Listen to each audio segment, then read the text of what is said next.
Hi,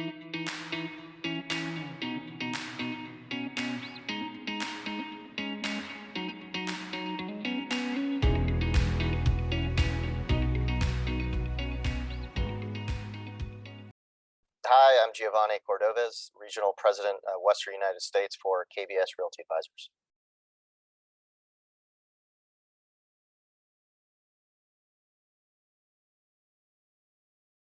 The short answer is definitely yes. I think it's definitely all over the place. Coast to coast, every city is very different. Different parts of the country are very, very different, and really every company is very different. But the majority of the companies, yes, they are returning to office space.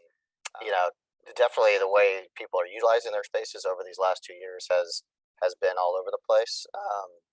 Some examples of that, you've heard a lot of the remote working, flexible work environments. A lot of kind of empty office buildings and office spaces, so to speak. I think a lot of that is really more of the headlines that people are seeing than reality. And some examples of that too are, we're being pummeled with headlines about, office is dead, we're going to work home forever, blah, blah, blah. Yet, what you're seeing a lot of companies, in particular tech companies, do is their actions really aren't mirroring a lot of that talk. Just this morning, I read an article that Twitter in San Francisco, of all places, who was we're never going to return to work, they actually expanded their office footprint, I think, by 80,000 feet, on top of having renewed very, very recently for a long term. So, and they have office spaces obviously all over, not just San Francisco, all over the Bay Area and all over the country, but pretty telling. Facebook, another example, just was probably a month ago, and I think two separate lease transactions in the Bay Area, leased probably 1.25 million square feet. So it's interesting how you hear a lot of these, we're never going to return to the office, whatever the employee wants. But I think the reality is these companies very much want their people back, and they're taking actions that show that they expect to have their people back, and not in a small way, but in a bigger way. This is all growth. Just about, gosh, a week, 10 days ago, Facebook announced in Austin, Texas, they're taking down an entire building. It's new construction. It won't deliver until, I think, middle of 23, but that's 600,000 feet. I mean, these are big, big, big bites. Apple leased 700,000 feet from the Irvine Company in Silicon Valley. So these, again, this is big tech taking down a lot of space for people, right? This isn't going to be, this is an industrial space. This is very much Class A office space. So that whether they're there today or not, these companies do want their space back. Companies want their people together. The space is very much a tool for their people to be collaborative, be more productive together. They want the impromptu meetings to happen. And I think many of us experience, for the periods of time we were working from home, we've been in the office really much of this entire time, but some companies are still very much from home. You lose a little bit of that kind of water cooler conversation or the impromptu meetings, or bringing in the younger person to a meeting that they really don't have to be at, but they happen to be nearby, and you bring them in, and that's hugely important for their growth, their adoption of company culture, and kind of creating that sticky work environment. Now, the question is more of, what are we seeing as far as people come back to the office? Like I said, it's different all over the place. What we're seeing in Texas, as many would guess just based on headlines, is more people back generally in Texas compared to up and down the West Coast markets. That's also true kind of Sunbelt states. So as you kind of go from Texas east through, let's say, Atlanta and down through Florida, also true. Generally we're seeing a lot more bodies and seats, so to speak, there, and a lot more business as usual. I don't think anywhere is quite back to totally normal, but pretty much so. We're not seeing that in the Western market. So basically Seattle down through San Diego, with some exceptions, I'd say maybe in the life science space, but to traditional office space, no, we're not seeing a lot of people back. So a lot of that is, a little bit more what's deemed appropriate and acceptable and kind of socially tolerated in these various markets. And some of that, unfortunately, is a little bit political. But if we believe what we're seeing in Texas play out, again, down through Florida, we see that as a blueprint. We see that as what will happen in the rest of the country. And again, pointing to big tech, who is the biggest driver leading up to the pandemic as far as office demand. We expect that to continue to be the case. And as I mentioned, even in the San Francisco Bay Area, these big boys are gobbling up space left and right. and it's for a purpose, right? And it's happening recently, just this morning. So, we know this is happening. We know there's going to be a big return. Obviously, the most recent headline of the Omicron variant was a roadblock, and an unfortunate one. But I think if there's a silver lining to what we've seen over the last, call it 2 months of this variant or so being around, is it's kind of everywhere. And I think what we're hearing and seeing because of that is a lot of fatigue around it, but a lot of companies realizing that, hey, this is companies and people, of course. Yeah, this is gonna be with us. We've learned to kind of adapt rather, and live with it, and it's not going anywhere. We've got a lot of tools to help protect ourselves around it. We've learned a lot over the last couple of years, and let's get back to normal. So just the other day, I spoke with a person at one of the biggest banks in the country, and I won't name names, but they're fully expecting to be back 100% February 1st. And really, they haven't been this whole time. They've been very flexible with their folks, and yes, you can come back if you want, but they haven't made that big push. But it seems like that push is coming, and very quickly, barring some new setback. But again, it feels like we're to the point where what was going to be January 1st before Omicron now is February 1st, despite Omicron. Again, I just see that path is becoming more and more clear and more imminent. Again, barring any sort of new major setback, I think that's good news from people like ourselves that obviously own office buildings and do want to see back. And I think from a societal standpoint too, I think people want to be back to normal. Generally speaking, obviously everyone has their opinion, but I think people have been grown tired of the way things are operating over the last couple of years, and very much need and want to be around other people. And the office is a big part of what's grown as to be our culture as a society, and it's an important part of people's lives, right? To have that escape from the house and to kind of put your professional face on, and some of that's the way you dress, right? And even the commute. Yeah, it's part of life, and an important one. And again, we don't see what's happened over the last 2 years as really changing that. In a lot of ways, it's reaffirmed the fact that you need this space, and you need that togetherness, and you need the collaboration that really hasn't been replicated to this well. There's been band-aids, but it hasn't been replicated well over the last couple of years. So that was a mouthful, but hopefully that gives you a sense on what we're seeing around the country from a return office, as well as where we see things going in the not too distant future here.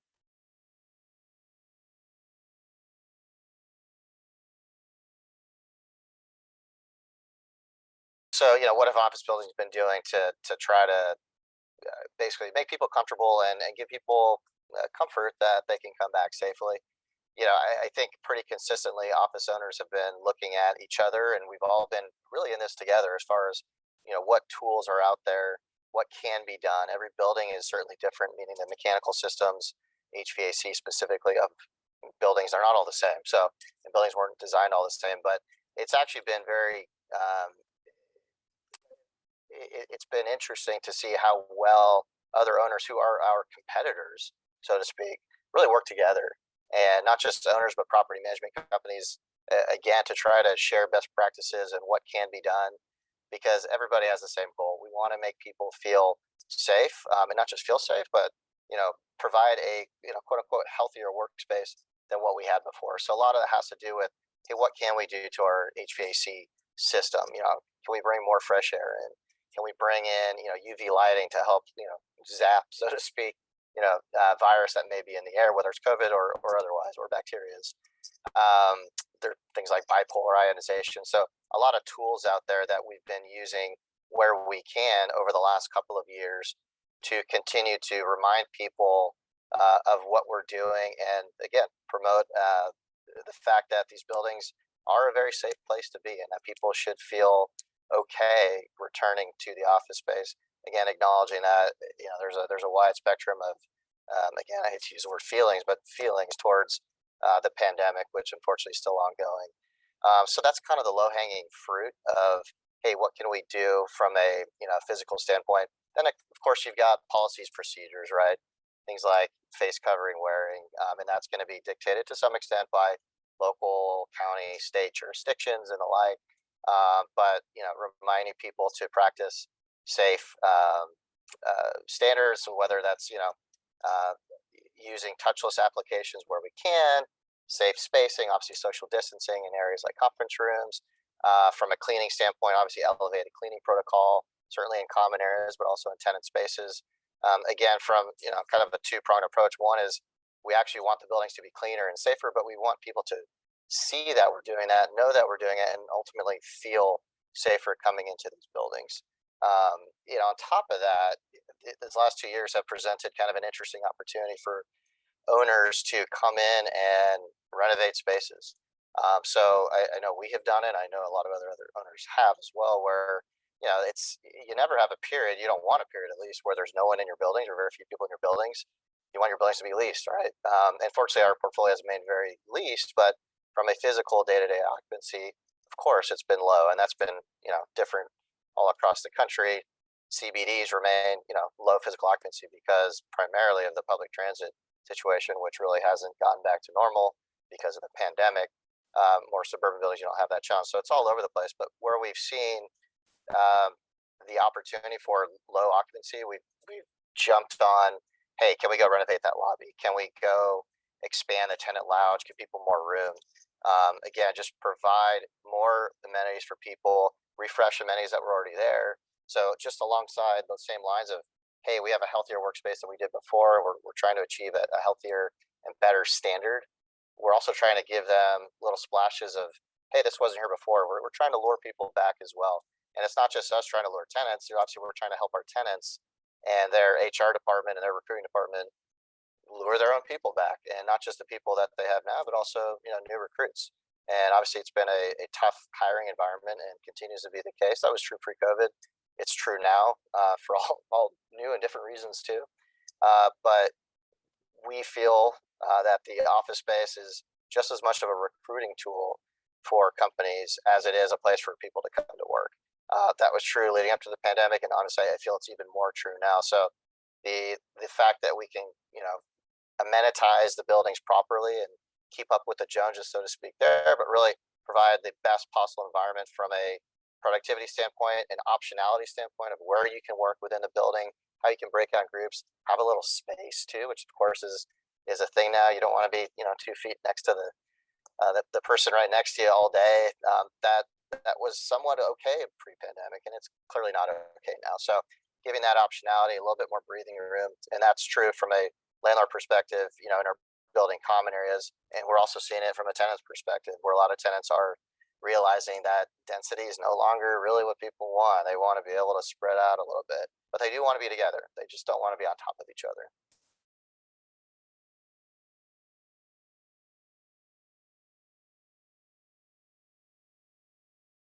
The short answer of as we work and others, like an industrious would be another good example. Are they outperforming, getting more than their fair share, so to speak, of kind of the traditional office leases, which is groups like us and landlords like us? Um, the short answer is no. Nothing's really changed from that perspective from what we've seen. WeWork has a lot of office space, and they lease a lot of office space, and for people like us included. So does Industrious, you name it. The list goes on from there. Even traditional users like Regis, so to speak. Um, they have the same challenges we do, right? We're fighting over the same tenants. The idea of flexibility was really there before the pandemic, and that continues to be there. So there are groups that want that flexibility, but has anything changed definitively? I think is really the question. Where nobody wants to sign a 5-year lease or a 10-year lease or a 15-year lease. Our experience is no, not at all. In fact, we're seeing business as usual. We've been signed 12, 15-year leases with even law firms that want to lock up that space. They want to know it's their space for the long term, and they want to be able to build the space out to their design, their exact needs. And in order to do that, they need a healthy tenant improvement allowance, which is where we show up as a landlord and provide that. So that hasn't changed. You know, uh, the WeWorks of the world, Industrials of the world, I think was a good thing for the industry in general as they kind of grew up, let's say 2013, 14, 15, 16, in a sense that what they were able to deliver while they built too much of it was they helped people realize that people like nicer office spaces.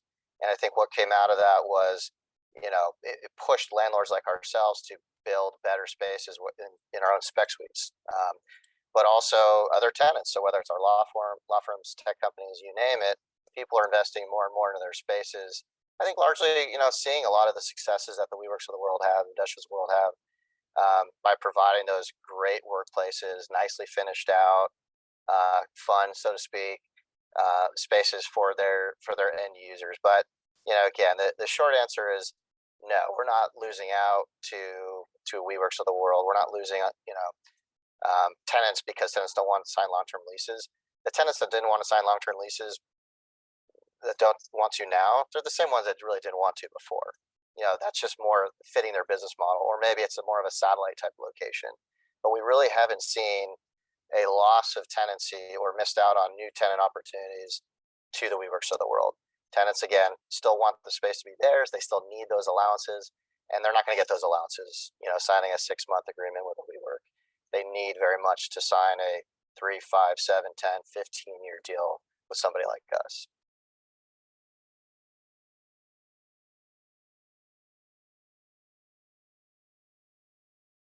Obviously post-pandemic, it's a very crystal ball question, and how things are going to change.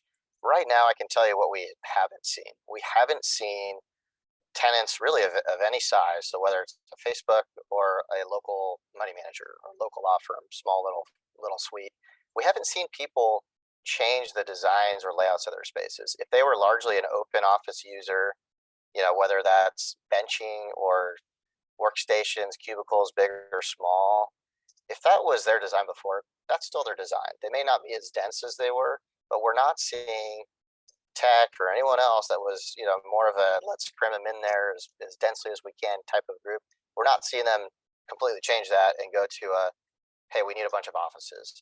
So we're not seeing changes there. The law firms, pre-pandemic, we're still going through a, hey, we've got our old, this was my grandpa's law firm, big offices, lots of admin stations. That transition to more of a, appropriate size, more standard sized office, that's still true today. And again, like I said, we've signed, 150, 200,000 foot law firms during the pandemic, and they're building their spaces out now. They've had every opportunity to change their design, and they're not. So I'm answering your question a little bit of by saying I don't expect that to change. Now, what I do expect, and I touched on it before, is the push for densification, which was a little bit in vogue prior to the pandemic, specifically among the tech users, others too, but definitely heavier on the tech side. That densification, again, to some extent, just isn't cool anymore.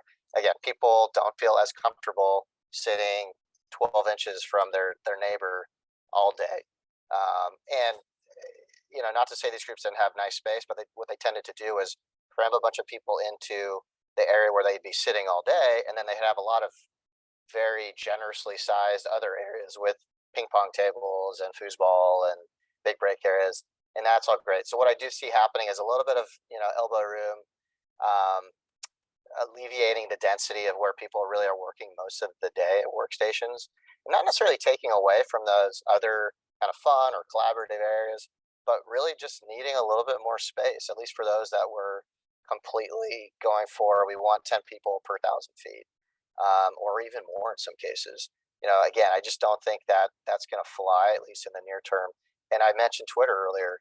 Again, that was a company that said, if I'm not mistaken, that, hey, we're going to be a remote company. We want our people to be able to work from anywhere. Even they're taking more space in San Francisco. So I think that's pretty telling. And again, like I said, all the other big tech just gobbling up space. And those are just the leases. Then you have companies like Google that are building their own space and buying their own buildings on top of leasing.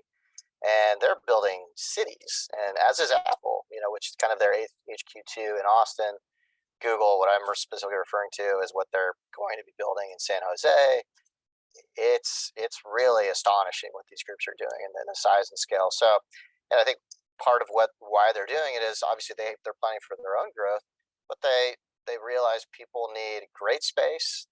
They need probably a little bit more space, um, and they need to be able to do that such that they can recruit, retain talent. So you know, that was again kind of a long answer for. I don't see layouts necessarily changing a lot. The layout that fit for that company continues to be the fit. So if they were office users, they'll still be predominantly office type people, law firms as an example. If they were more open, maybe with a lot of collaborative type locations and tech, that's a pretty broad generalization for most tech companies, but you see that a lot. I don't see that changing. I just see perhaps a little bit more elbow room there. So, then you have ideas like, well, what about hub and spoke? You hear a lot of buzzwords like that, and you might see some of that. I just don't see a broad change. Again, kind of going back to one of my earlier comments, what I think a lot of companies have realized is they're a lot better together than apart. Certainly, there's a lot of tools out there that have allowed us to be successful over these last 2 years, and that's great. Technology is there to be a tool for us, but it has not replicated or replaced the benefits of being together. And I think that's been most obvious with bringing in that younger generation, whether they're new hires, right out of college, or maybe a few years experience, kind of that 20-something age group. It's been really hard to train and bring them into the company culture and make them as effective as they would be at the same age, having kind of grown up in that office culture and being exposed to as much. So, the people that are already good at their jobs and probably were already traveling before and kind of able to work from anywhere, these were people that know what they're doing. Well, they've been able to do their jobs just fine. But again, kind of bringing in that next generation, which every company needs, right? To survive long term, you got to have new blood at some point, no matter who you are. That's where the biggest pitfall's been, and I think that's where we've experienced it ourselves. And I think a lot of companies, especially ones that need that collaboration to do what they do, and I'm speaking to the creative types, including tech, they need to be together. It's just not the same. There may be more flexibility with how they allow people to work, how many days a week, all that kind of stuff. But really, where I see things heading, it's just kind of that pendulum swinging. It kind of obviously swung to the far extreme of no office space because we had to, obviously, with what was going on. And that's slowly been swinging back, more people coming back to the office. I think you're going to see a big push with big tech, big banks, big insurance pushing their people back sometime, my crystal ball right now, barring any changes between February, March, and April. I think you're going to see a lot of people come back to the office. And it's going to be a little bit of people realizing, when I say people, I mean the HR departments of the world, the recruiting talent and executives out there, realizing it's okay to ask your people to come back. And I think most people, to a large extent, do want to come back. At least people that are career driven, want to grow. They're not just punching in, punching out, and want to, go home at 5 o'clock. People that are more career driven want to be together because they know there's going to be more growth faster and greater opportunity that way. Well, thanks for watching, and please visit our website at kbs.com for more insights on return to office and the like. Take care.